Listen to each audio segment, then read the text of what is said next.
आदाब अर्ज़ है MCN उर्दू न्यूज़ में आपका खैर मक़दम। नाज़रीन, मैं हूँ समीन नाज। खबरों के सिलसिले को आगे बढ़ाने से पहले आइए एक नज़र डालते हैं आज की अहम खबरों पर। हेडलाइंस के स्पॉन्सर हैं घरकुल मसाले। रोजमर्रा के खानों को दे वालदा के हाथ का जायका, घरकुल मसाले। फिलहाल लॉकडाउन का कोई इरादा नहीं, मगर हालत बेकाबू हो जाने पर मजबूरन लगाना पड़ेगा लॉकडाउन, कहा म्यूनिसिपल एडमिनिस्ट्रेटर आस्तिक कुमार पांडे ने।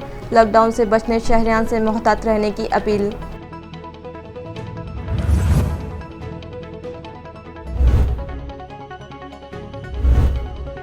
कुलमंडी इलाके में चले आज म्यूनिसिपल कॉरपोरेशन के बिल्डोजर्स, 30-40 शेड्स मुनहदिम, मुतासरा दुकानदार नाराज, जानिबदारी का लगाया इल्ज़ाम। रेलवे स्टेशन इलाके में भी की गई कार्रवाई।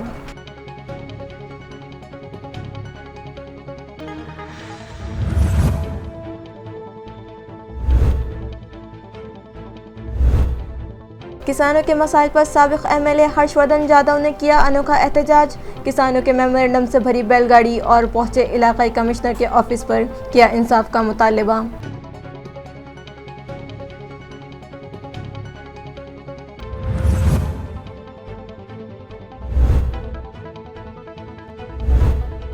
और एक 14 साल कमसिन दोशीज़ा ने अपने रिहायशी मकान पर फांसी लेकर की खुदकुशी।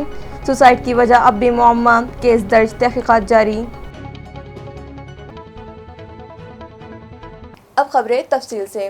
औरंगाबाद शहर में फ़िलहाल कोरोना कंट्रोल में है, मगर अब भी ख़तरा पूरी तरह से टला नहीं। इसलिए शहरियान को चाहिए कि वो एहतियाती तदाबीर अख्तियार करके इंतज़ामिया को ताउन करें। नाजरीन, फरवरी महीने के आगाज़ से अचानक कोरोना से मुतासरा मरीजों की तादाद में इजाफा होने लगा और यौमिया 20 अफराद जो कि कोरोना से मुतासर हो रहे थे, इनकी तादाद में इजाफा होने लगा है और इनकी तादाद 300 तक जा पहुंची, जिसके बाद हुकूमत व इंतज़ामिया हरकत में आ गई।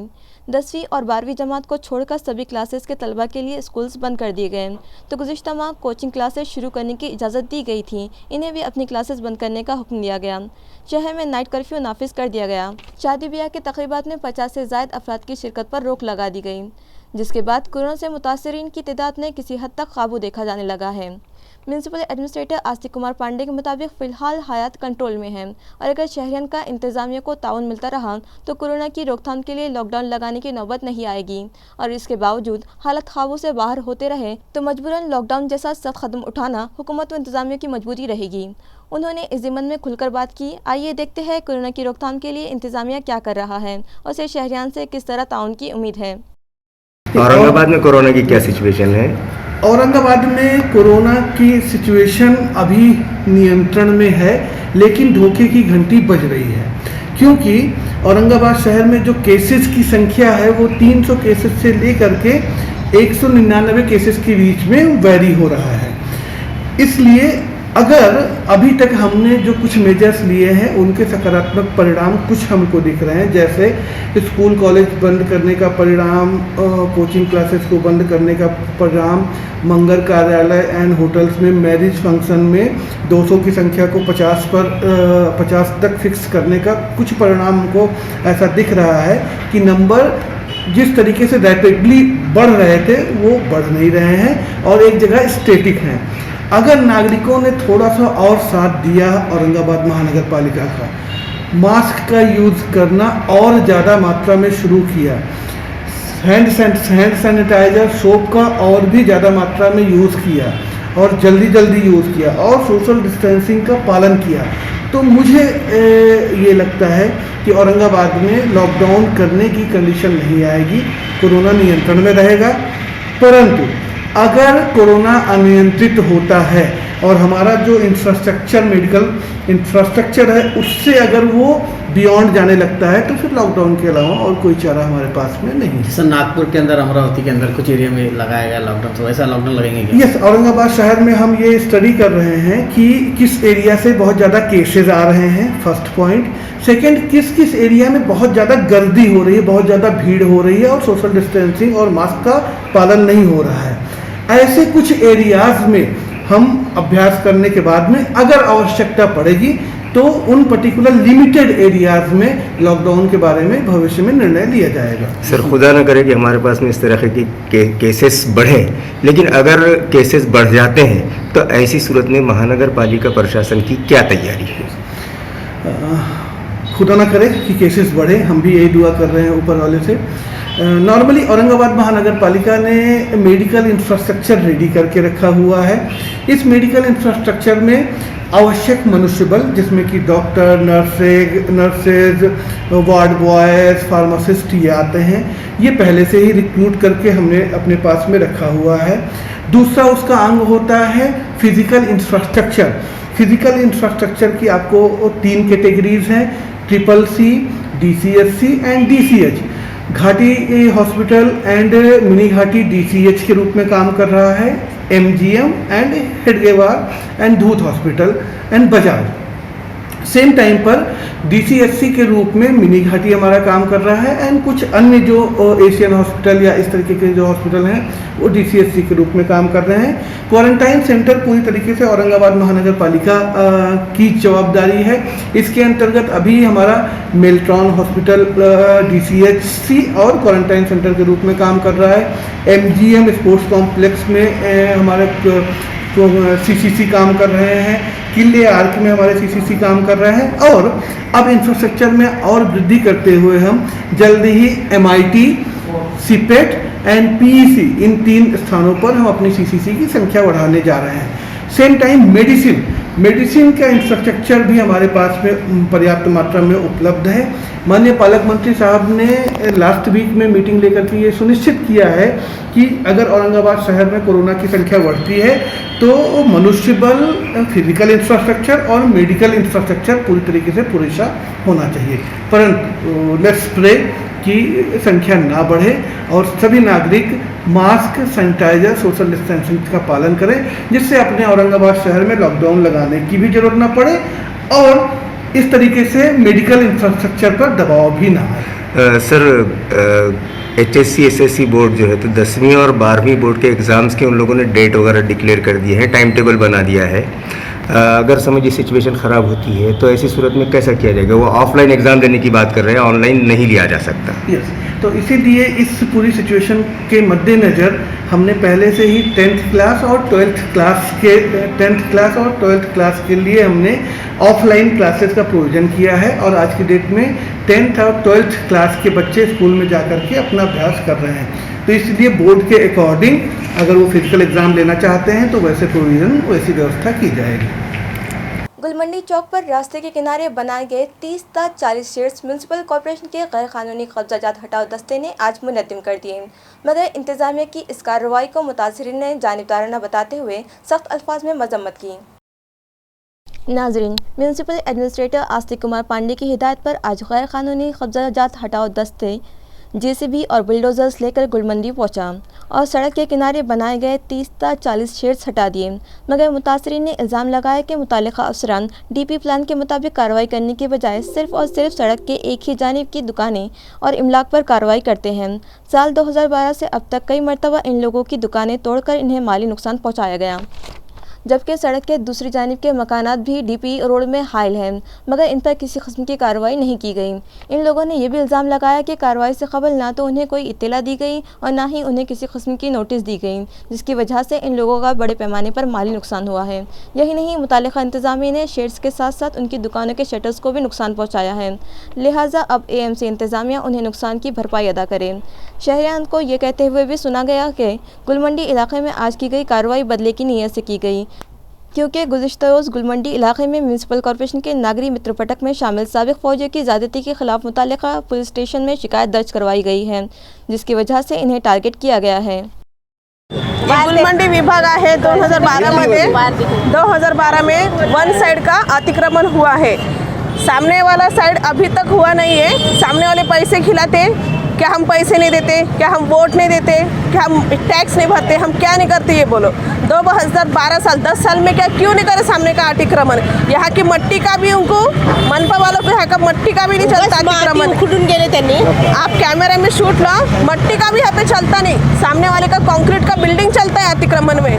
यहाँ पे 10 बार हो गया अतिक्रमण 10 साल में। यहाँ की पट्टी पूरी जल्दी इसको लोग है क्या देते नहीं, क्या टैक्स नहीं भरते क्या? सामने वाला क्या देता तुम्हारे को बोलना। अच्छा ये बताओ, ये जो आपका शटर तोड़े, मीटर तोड़े, तो इसमें कोई जख्मी भी हुआ क्या? हमारे जख्मी हो, ये बताओ ना, हमारे पापा कोई शटर लग गया, देखो कैमरा में बताओ हमारे पापा को शटर लग गया, हमारे बच्चे रहते बच्चे ऊपर, यहाँ पे बिजली का पूरा तार खुला छोड़ के चले गए लोग।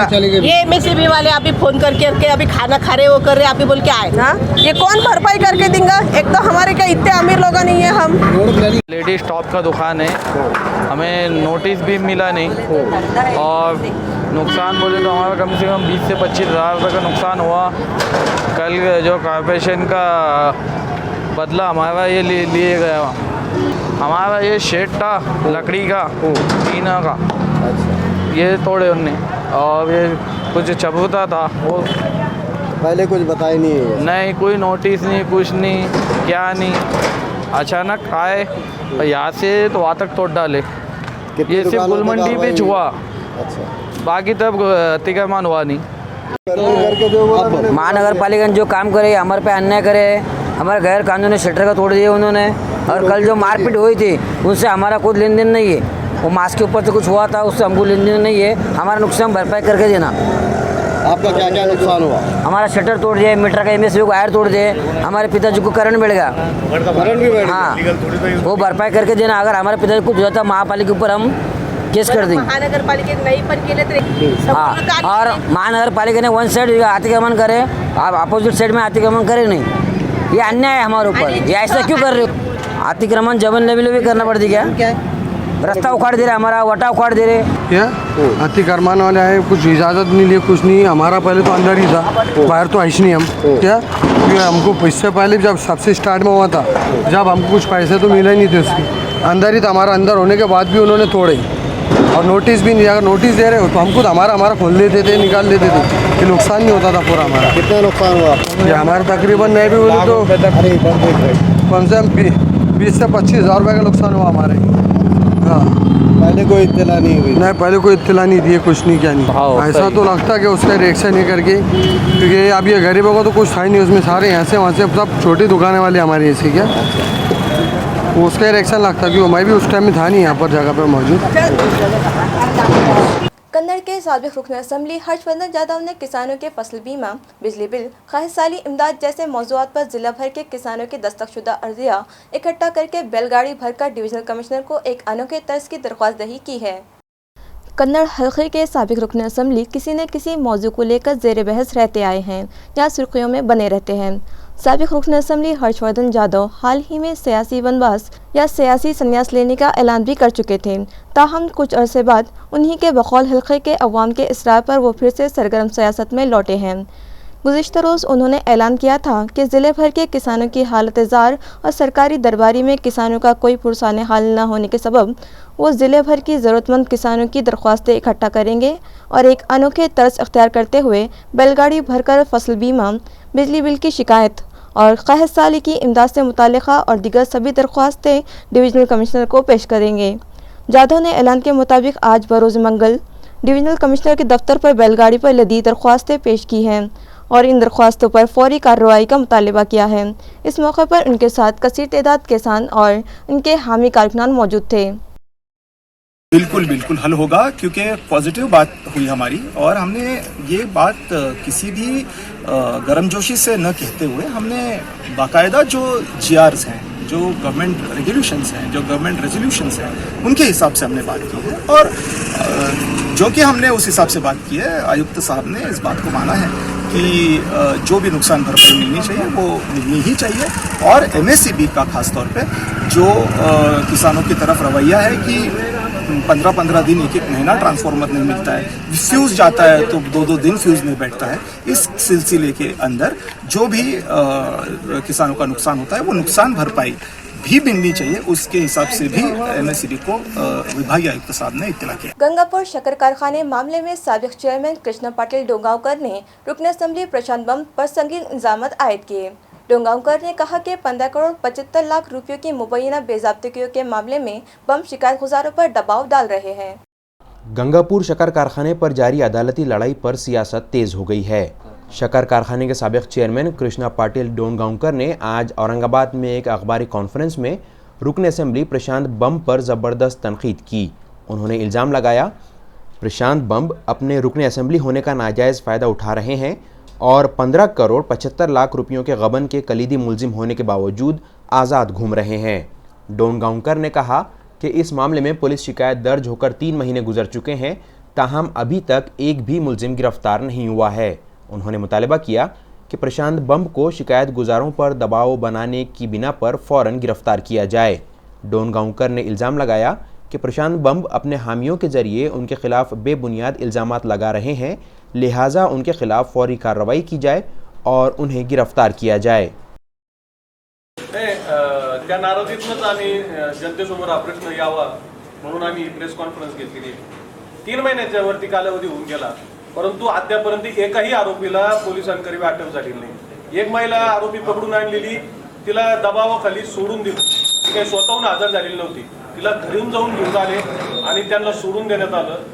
असे ही सगळी तपासाची प्रक्रिया चालू आहे आणि म्हणून यांना आरोपींना अटक न केल्यामुळं हे आरोपी साक्षीदारांवर दबाव आणून त्यांच्या बाजूने साक्षी द्यायला लावतात।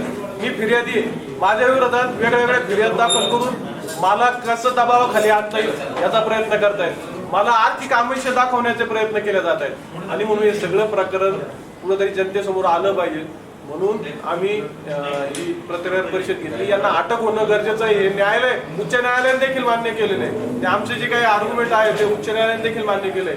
उच्च न्यायालयाने सांगितलं की हा गंभीर गुन्हा आहे, यात कस्टोडियल इंटरोगेशन हे गरजेचं आहे।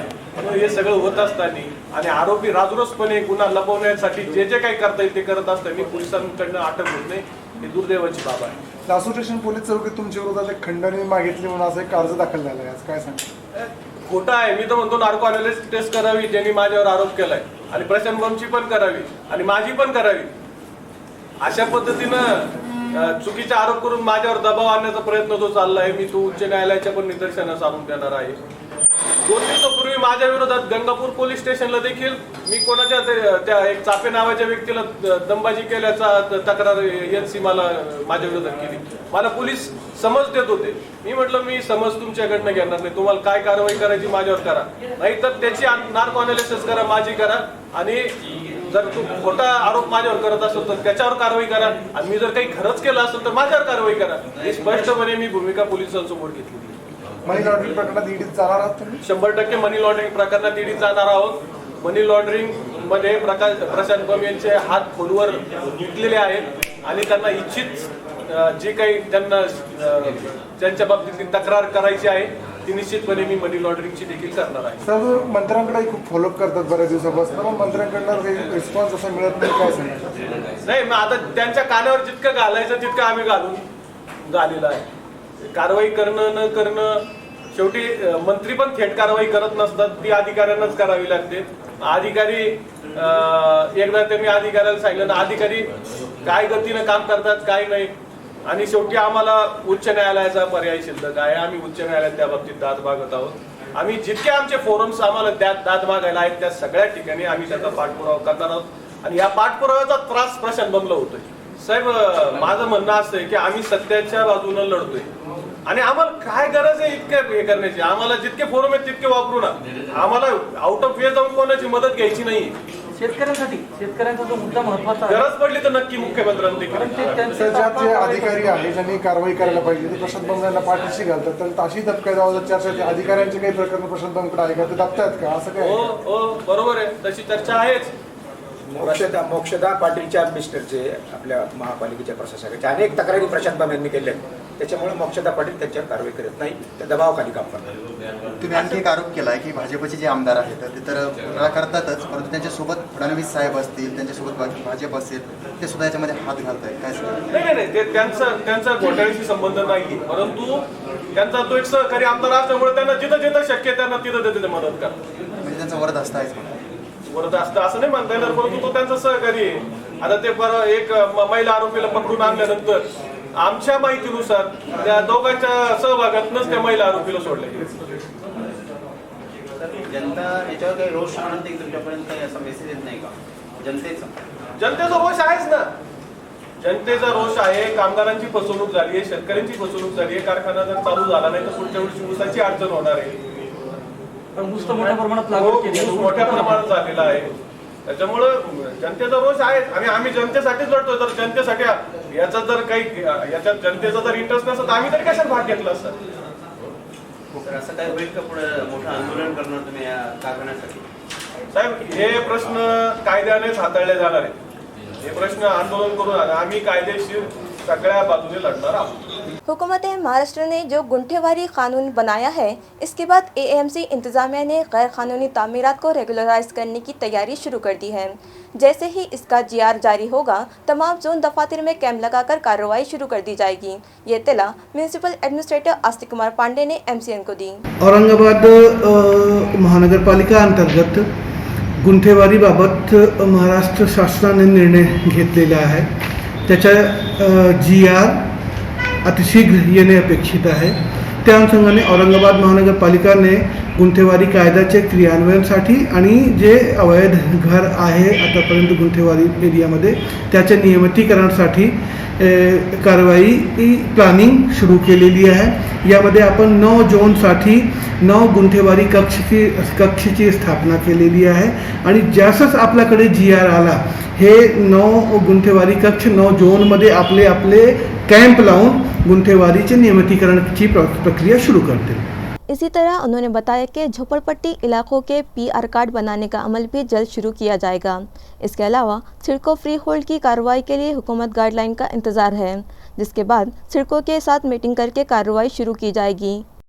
यस, स्लम बस्तियों में स्लम रिहैबिट एसआरए नए यूडीसीआर के अकॉर्डिंग एसआरए गठन के लिए औरंगाबाद को सेलेक्ट किया गया है.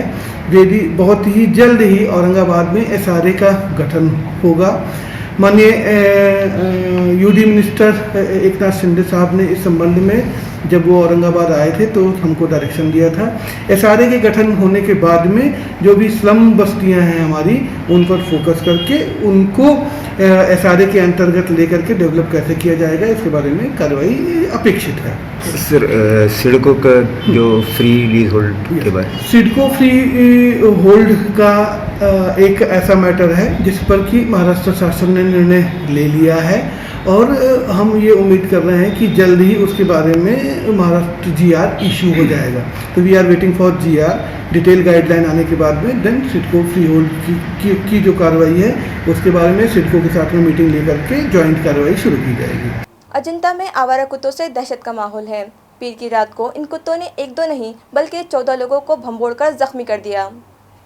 सिल्लोड ताल्लुके के अजंता में पीर की रात आवारा कुत्तों ने 14 लोगों को काट लिया. जख्मियों को इब्तदाई इलाज के बाद सिल्लोड के देही अस्पताल से औरंगाबाद रवाना करना पड़ा. तफसीलात के मुताबिक अजंता के साकिनान आवारा कुत्तों की बहुतात से बेहद परेशान हैं. साकिनान का कहना है कि आवारा कुत्तों का फौरी बंदोबस्त किया जाए और आवाम को इस परेशानी से नजात दिलाई जाए. औरंगाबाद रवाना किए गए मरीजों में शेख जावेद, शेख रफ़ीक, सैयद मजहर, गजानन भंडारे समेत 14 लोग शामिल हैं. इन मरीजों के इलाज के लिए अजंता देही अस्पताल में रिश्तेदारों की भीड़ उमड़ पड़ी थी. मेडिकल सुपरिंटेंडेंट डॉक्टर दीनाजी खंडारे ने जख्मियों का इब्तदाई इलाज किया और उन्हें औरंगाबाद रवाना किया. इलाक़ा गारखेड़ा में 14 साल एक 9 उम्र दोशीज़ा ने फांसी लेकर खुदकुशी कर ली. खुदकुशी की वजूहात का पता न चल सका है. आनंद नगर गारखेड़ा इलाके में अपने रिहायशी मकान में छत में लगे आहानी रोड पर साड़ी का फंदा लगाकर 14 साल दीपाली एकनाथ घेने ने खुद को फांसी पर लटका लिया. बेहोशी की हालत में उसे घाटी अस्पताल लाया गया मगर डॉक्टरों ने जांच की तब उसे मुर्दा पाया. पुंडलीक नगर पुलिस ने इत्तेफाकी वारदात के तहत मामला दर्ज कर लिया और मजीद तहकीकात कर रही है. हुकूमत की हिदायत के मुताबिक गैर कानूनी राशन कार्ड्स की तलाश मुहिम शुरू की गई है, जिसके तहत राशन कार्ड होल्डर नमूना फॉर्म में दरख्वास्त के साथ अपने आधार कार्ड भी मुतालिका राशन दुकानदार के पास जमा करवाएं. बसूरत दीगर इनका राशन कार्ड मंसूख कर दिया जाएगा. ये इत्तला district supply officer Datta Bhaskar ने दी. शासनाने दिनांक 28 जानेवारी 2021 रोजी एक परिपत्रक काढून राज्यातील सर्व अपात्र शिधापत्रिका शोध मोहिमेची घोषणा केलेली आहे. या परिपत्रकान्वये दिनांक 1 फेब्रुवारी ते 30 एप्रिल या कालावधीमध्ये अपात्र शिधापत्रिका शोध मोहीम राबवायची आहे. याच्यामध्ये सुरुवातीला पहिल्या महिन्यामध्ये जेवढे आपले शिधापत्रिका धारक आहेत त्या सर्व शिधापत्रिका धारकांना फॉर्मचे वितरण केले जाणार आहे आणि सदरील फॉर्मचे वितरण केल्यानंतर सदरील फॉर्म हा शिधापत्रिका धारकांनी पूर्णतः भरायचा आहे. त्यासोबत आधार कार्ड जे आहेत शिधापत्रिकेवर जेवढे सदस्य आहेत त्या सदस्यांचे आधार कार्ड, त्यानंतर मोबाईल क्रमांक, रहिवासाचा पुरावा आणि उत्पन्नाचा पुरावा त्यांनी त्याच्यामध्ये मेन्शन करायचा आहे. त्याच्यात आपण भरून द्यायचं आहे. आणि हे फॉर्म भरून प्राप्त झाल्यानंतर येणाऱ्या 1 महिन्यामध्ये या सर्व फॉर्मची जी आहे ती छाननी आणि तपासणी होणार आहे. त्याच्यामधून तपासणी झाल्यानंतर जे आवश्यक ते पुरावे जे कार्डधारक शिधापत्रिकाधारक जे आवश्यक ते पुरावे देतील अशा कार्डधारकांचा समावेश गट अ मध्ये केला जाणार आहे, ज्यांच्या शिधापत्रिका ह्या पात्र ठरवल्या जाणार आहेत आणि त्यांना ज्या योजनेमध्ये जे धान्य मिळतं ते धान्य त्यांना नियमितपणे पुढे सुरळीतपणे मिळणार आहे. परंतु जे कार्डधारक त्यांचा फॉर्म भरून देणार नाहीत किंवा फॉर्म सोबत आवश्यक ते पुरावे देणार नाहीत अशा कार्डधारकांचा समावेश गट ब मध्ये केला जाईल आणि त्यांचं धान्य जे आहे ते धान्य देणं थांबविले जाणार आहे. ते कार्ड निलंबित केलं जाणार आहे, त्यांचं धान्य निलंबित करण्यात येणार आहे. मग अशा कार्डधारकांना परत 15 दिवसाची मुदत ही दिली जाणार आहे. त्या 15 दिवसाच्या मुदतीमध्ये त्यांनी आपले फॉर्म सबमिट करणे, अपूर्ण फॉर्म पूर्ण करणे आणि आवश्यक ते पुरावे सादर करणे ही कार्यवाही त्यांनी करावीची आहे. आणि या 15 दिवसाच्या कालावधीमध्ये ज्या गट ब मधील जे शिधापत्रिकाधारक आहेत त्यांचे जे फॉर्म येतील किंवा त्यांचे जे पुरावे प्राप्त होतील या पुराव्यांची परत पडताळणी केली जाईल आणि आवश्यक ते सर्व पुरावे ज्या गट ब मधील शिधापत्रिकाधारक परत दाखल करतील त्यांचा समावेश परत गट अ मध्ये केला जाईल आणि त्यांना ज्या योजनेत त्यांना देय आहे धान्य ते धान्य त्यांना परत सुरू केले जाणार आहे. तरी माझी औरंगाबाद जिल्ह्यातील सर्व कार्डधारकांना नम्र विनंती आहे की त्यांनी यामध्ये सर्व कार्डधारकांनी आपले फॉर्म जे आहेत ते फॉर्म परिपूर्ण भरावेत. फॉर्म सोबत रेशन कार्डावरील जेवढे सदस्य आहेत त्या सर्व सदस्यांचे आधार कार्डाचे झेरॉक्स द्याव्यात. मोबाईल क्रमांक जो आहे तो चालू मोबाईल क्रमांक नमूद करावा आणि आवश्यक ते पुरावे त्यासोबत देऊन प्रशासनाला सहकार्य करावे आणि आपलं कार्ड हे गट ब मध्ये जाणार नाही आणि आपलं कार्ड निलंबित होणार नाही. आपल्याला मिळणारं धान्य कंटिन्यू मिळेल या दृष्टिकोनातून आपण सर्वांनी प्रशासनास सहकार्य करावं अशी मी सगळ्यांना कळकळीची विनंती करतो. त्याचबरोबर आपल्या जिल्ह्यामध्ये जवळपास 78,574 क्विंटल एवढी मका आपण खरेदी केलेली आहे किमान हमी भावाच्या अंतर्गत. आणि ही 78,574 क्विंटल जी मक्का आहे ती मार्च आणि एप्रिलमध्ये आपण सार्वजनिक वितरण व्यवस्थेमार्फत कार्डधारकांना ही मक्का आपण उपलब्ध करून देणार आहोत आणि सदरील मक्का ही ₹1 किलो याप्रमाणे सर्व कार्डधारकांना आपण वितरित करणार आहोत. त्या अनुषंगाने सर्व कार्डधारकांनी याबाबत नोंद घ्यावी आणि प्रशासनास सहकार्य करावे. सर, मक्का देत आहे तर गहूचं प्रमाण कमी करणार आहात का? हो, मक्का जेवढ्या प्रमाणात आपण अंत्योदय आणि प्राधान्य कुटुंब लाभार्थ्यांना ज्या प्रमाणात आपण मक्का देणार आहोत तर जेवढी आपण मक्का देणार आहोत तेवढं आपलं गावाचं नियोजन जे आहे गावाचं परिमाण जे आहे ते कमी होणार आहे. जुर्माने वसूल करने वाली नागरी मित्र स्क्वाड के साथ इलाका गुलमंडी में मारपीट हुई. क्रांति चौक पुलिस ने मामला दर्ज कर लिया है और 2 अफराद को गिरफ्तार कर लिया है.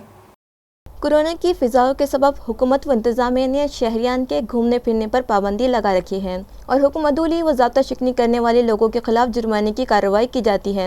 इसके बावजूद भी अक्सर शहरियान मास्क के इस्तेमाल को अहमियत नहीं देते और बेखौफ होकर मुंह उठाए शहर में घूमते हैं. कल्बे शहर और इंतहाई भीड़ भाड़ वाले शहर के इलाके गुलमंडी में जब कॉरपोरेशन के मुकर्रर करदा नागरी पतक ने बिना मास्क पाए गए अफराद के खिलाफ कार्रवाई की और जुर्माने आयद किए तो मुलजिम किशन चंद तनवानी, सुरेंद्र मानिक राव कुलकर्णी और अतीश जोजारे ने इन्हें रोका और धमकी आमेज लहजे में स्क्वाड से कहा कि आला अफसरान को फ़ोन लगाए क्या. तो स्क्वाड में शामिल लोगों ने उनसे कहा है कि ठीक है लगाओ, फ़ोन किसे लगाना है. बस इसी बात को बुनियाद बनाकर इन अफराद ने स्क्वाड के साथ धक्का मुक्की की. स्क्वाड के अमले ने सिटी चौक थाने के रुख किया लेकिन वहां इन्हें क्रांति चौक पुलिस स्टेशन भिजवाया गया जहां अमले की अहलकार देवीदास लक्ष्मण राव सूसर की फरियाद पर मामला दर्ज किया गया और बाद-ए-क़ज़ा पुलिस ने मौके पर पहुंचकर जानकारी हासिल की और 2 मुलजिमीन को गिरफ्तार भी किया है. मागच्या काही दिवसापासून गुलमंडी रोड रंगार गल्ली मटली खडक या भागातील फेरीवाल्यांना दुकानदारांना महानगरपालिकेच्या वतीने सव्वाचे सव्वा पावते देण्यात होते. काही हातगाडीवाल्यांना ज्यांच्या हातगाडीवर 2,000 रुपयाचाही माल नाही त्या हातगाडीवाल्यांना 5,000 रुपयाचे पावते देण्यात आले. काही लोकांकडनं या लोकांनी पावत्या न देता पैसे घेऊन गेलेले. याच्या अनेक तक्रारी लोकप्रतिनिधींकडे आलेल्या आहेत. महापालिकेच्या आयुक्तांनी या संदर्भात तक्रारी देण्यात आलेल्या आहेत. एवढे सगळे करूनसुद्धा ही कारवाई कुठेही थांबत नाही. आता हेच पैसे हे लोक जे घेऊन जात आहेत हे पावती बुकवर त्यांच्याकडे जमा झालेले आहेत की नाही याची कुठली खात्री नाही. आणि त्यानंतर मला सगळ्यात महत्त्वाचं हे की यांना कशा प्रकारचे निर्देश दिलेले आहेत की मास्कवाल्यांना कितीची पावती देण्यात यावी, हातगाडीवाल्यांना फेरीवाल्यांना कशाची पावती देण्यात यावी, प्लास्टिक कॅरी बॅग संदर्भात कुठली कारवाई कशाची करताय तुम्ही. आता सध्या कोविड विरोधात मास्कची कारवाई करताय की कॅरी बॅगची कारवाई करताय की तुम्ही सॅनिटायझरची कारवाई करताय, काही माहीत नाही. कुठेही काही नाही, अंधाधून कारभार चालू आहे, फक्त पैसे गोळा करायचे. आता नेमका आज काय प्रकार घडला होता? तर आज या संदर्भात ते हे सगळे लोक महापालिका आयुक्तांच्या गाडीत आले. आयुक्तांच्या गाडीत येण्याचा त्यांना कुठलाही अधिकार आला होता महापालिका आयुक्तांच्या गाडीत? हे मिलिटरीवाले त्यांचे कंत्राटी कामगार लोक हे महापालिका आयुक्तांच्या गाडीमध्ये आले तिथे आणि गुलमंडीवरून व्यापाऱ्यांना पावत्या देत होते. काही व्यापाऱ्यांना पावत्या न देता ते 2,000 रुपये मागत होते. तर या संदर्भात काही लोकप्रतिनिधी त्यांना विचारायला गेले, बोलायला गेले, तर आम्हाला वरतून आदेश आलेले आहेत आणि आरेतुऱ्याच्या भाषेमध्ये बोलत असताना त्या दोघांमध्ये वादावादी झाली आणि त्या वादावादीनंतर ते लोक या ठिकाणी फिर्यादीला आलेले आहेत. आम्ही सुद्धा व्यापारी सगळेजण या ठिकाणी फिर्याद देण्यासाठी आलेलो आहे. सिटी चौक पोलीस स्टेशनला आम्ही फिर्याद दिलेली आहे आणि आता क्रांती चौक पोलीस स्टेशनला फिर्याद देण्याचं काम आमचं चालू आहे. महापालिकेचा हा कारभार त्वरित थांबावा आणि महापालिकेच्या आयुक्तांच्या गाडीत कसं का फिरता येईल याचे उत्तर महापालिका आयुक्तांनी द्यावं अशी मी आपल्या सर्वांच्या वतीने मागणी करत आहे. जिले भर में आज से कंप्यूटर टाइपिंग के इम्तहानात का आगाज़ हुआ। तमाम तर वबाई एहतियाती उसूल व ज़ाब्तों की पाबंदी के साथ 10 मराकज़ पर इम्तहान के आगाज़ की इत्तला शोबा तालीमात ने दी है। रियासती इम्तहानी परिषद की जानिब से लिए जाने वाले गवर्नमेंट कंप्यूटर टाइपिंग सर्टिफिकेट इम्तहानात ज़िले भर में आज शुरू हुए। ज़िले भर से 3,625 तलबा 10 मराकज़ से ये इम्तहान दे रहे हैं। साल गुज़िश्ता वबाई हालात और लॉकडाउन के सबब ये इम्तहानात मनसूख कर दिए गए थे, जिस वजह से तलबा का बड़ा तालीमी नुकसान हुआ था। इसी तरह इंस्टीट्यूट मालिकान को भी इस सूरत हाल से भारी माशी नुकसान हुआ है। अब हुकूमत की हिदायत के मुताबिक कोविड-19 से मुतालिक तमाम पाबंदियों और उसूलों की अमलावरी के साथ आज से इन इम्तहानात की शुरुआत की गई है। रेलवे स्टेशन हवाई अड्डे पर मुसाफिरों की कोरोना जांच में 215 में एक शख्स की रिपोर्ट पॉजिटिव आई है।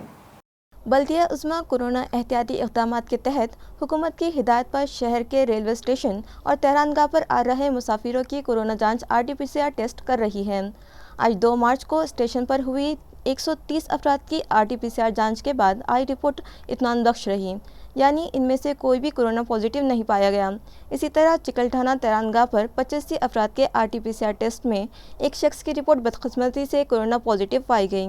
शहर के जादवाड़ी सब्जी मार्केट में मुख्तलिफ 12 अफराद के टेस्ट किए गए और वो सभी सेहतमंद और कोरोना नेगेटिव पाए गए। इस तरह की इत्तला शोबा सेहत से मौसूल हुई है। सिल्लोड नगर परिषद से साफ सफाई और पानी फराहमी मुलाजिमीन की बुनियादी हुकूक के मुतालिबे पर मुतालिका मुलाजिमीन ने पानी की टंकी पर चढ़कर आंदोलन किया।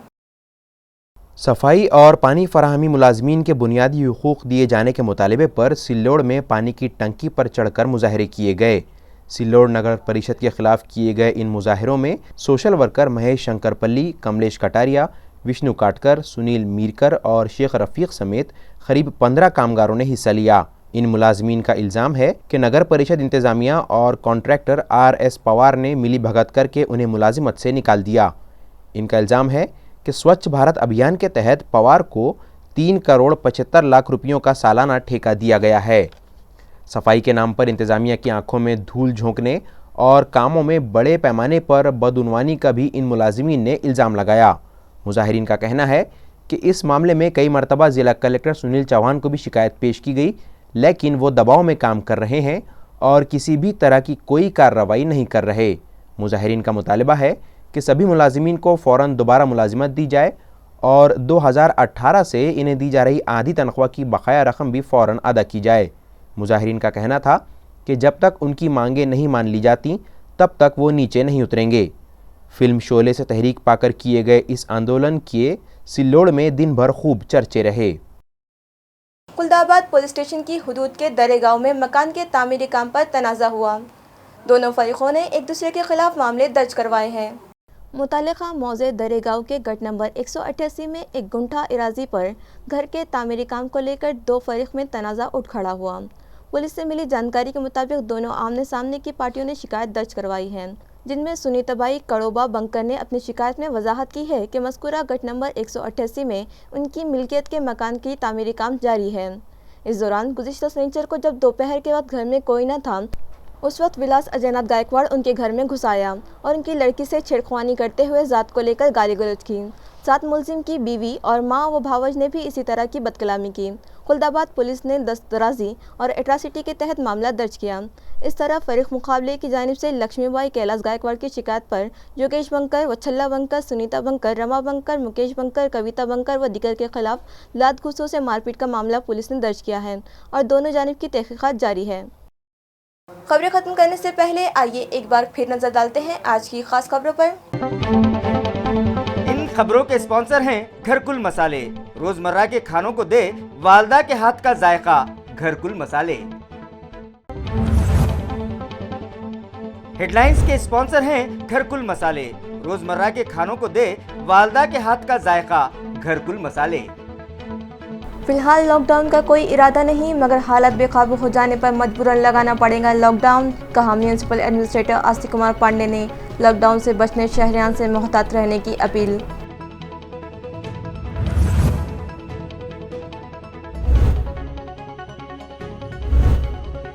गुलमंडी इलाके में चले आज म्यूनिसिपल कॉरपोरेशन के बिल्डोजर्स, 30 से 40 शेड्स मुनहदिम, मुतासरा दुकानदार नाराज, जानिबदारी का लगाया इल्ज़ाम। रेलवे स्टेशन इलाके में भी की गई कार्रवाई।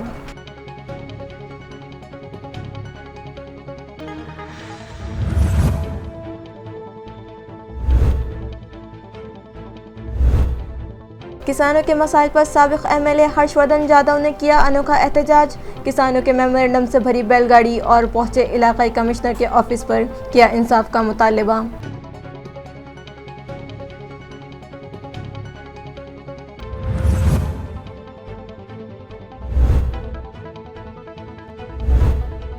और एक 14 साल कमसिन दोशीज़ा ने अपने रिहायशी मकान पर फांसी लेकर की खुदकुशी। सुसाइड की वजह अब भी मुअम्मा, केस दर्ज, तहकीकात जारी।